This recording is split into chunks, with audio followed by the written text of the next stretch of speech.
Hey, Blue Table fans! Today we are taking a look at a model that is from a shop called War Chest Creations on Etsy.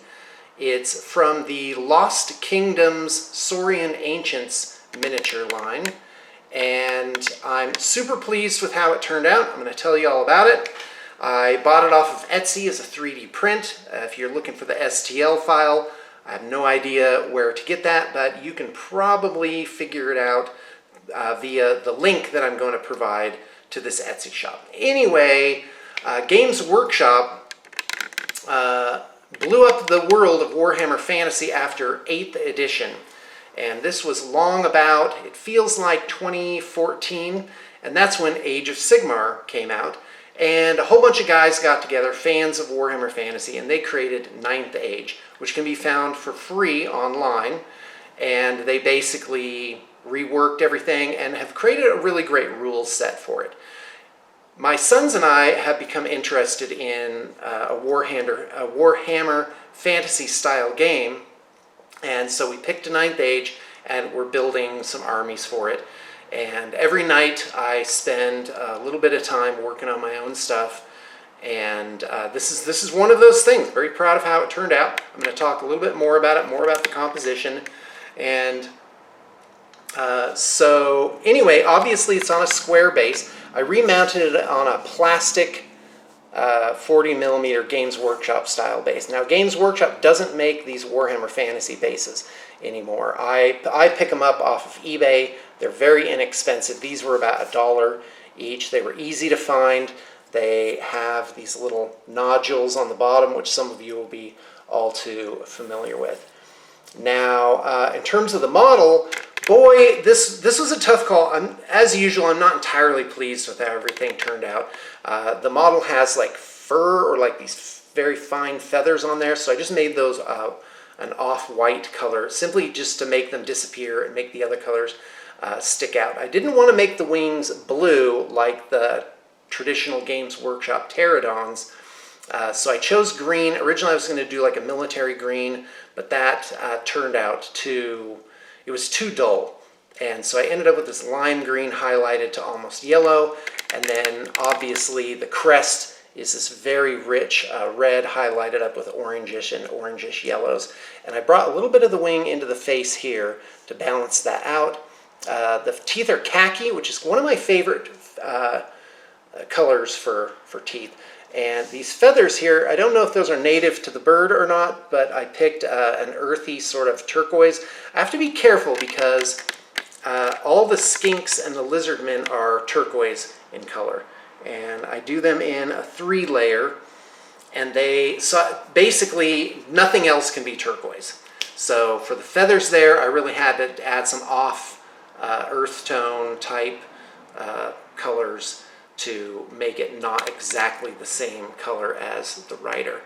And green and red, boy, that's tough, because sometimes you can just end up with Christmas and it's not great. So it turned out good, but obviously I've got misgivings about it. And then it comes with this incredible base, and the elements are the stone, this ivy, the sort of crawling wood things that I made the same sort of yellowish military green type stuff, and these very pale lavender flowers. And it was tough picking a color for these flowers because it had to be different, but it also had to kind of meld into the background, but it also had to stick out. That is a tough call. So I ended up with this very pale lilac color, and hopefully you can see that on the video. And because this is a rainbow model, it's got red, orange, yellow, green, blue, and purple. Where's the purple, you say? It's on the feathers on the rider. So let's go ahead and turn this guy around. Yeah, this model's really cool. Now you can really see the anatomy of the creature here. You've got its neck, shoulder, hips, and it has wings on its legs too as well. A little avatar thing going on. Double tails, which look really amazingly cool. It's got this harness going all the way through, which I just made invisible with sort of a rusty tone. And the arm for this model has like a severed head. He's carrying a severed head, which is an element I really don't like in models.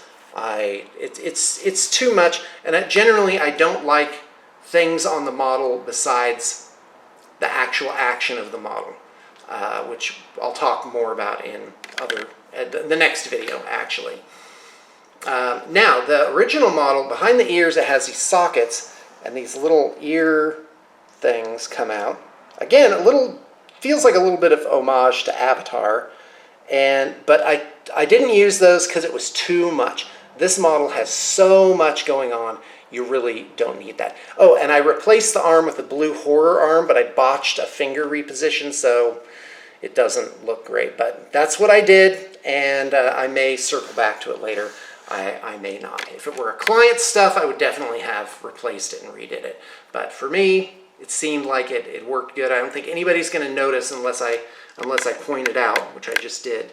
And of course, throughout the army, Jade is represented by this seafoam green color, and that's what I did with his spear, which in the game is a magic item that does like a once a game dragon breath thing.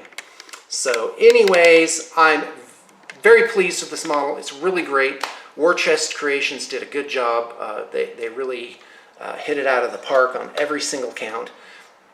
And yeah, and Etsy, you are spoiled for choice for shops. There's so many good ones. They are, by and large, little operations based out of people's apartments, I think. And that can be really good because you get personalized service. They really want to do a good job. The only thing I recommend is before you order, ask a few questions on the chat to see how fast they get back to you, or if they get back to you at all. And you know, ask the scale, ask about the actual size, maybe ask about the resin that they use. Definitely ask about turnaround time, because usually the turnaround time is from payment to door is like 2 to 4 weeks. And for 3D prints, that seems like a lot to me. But usually if you ask, you can get it down to that they'll ship out in 4 to 6 days. Not everybody, but you know, that's a little bit faster. And of course, I have plenty of things to paint, so I'm not in an incredible hurry. All right, that's what I had to show you. This is a Skink Captain on Ramphodon, aka Pterodon, and definitely check out 9th Age.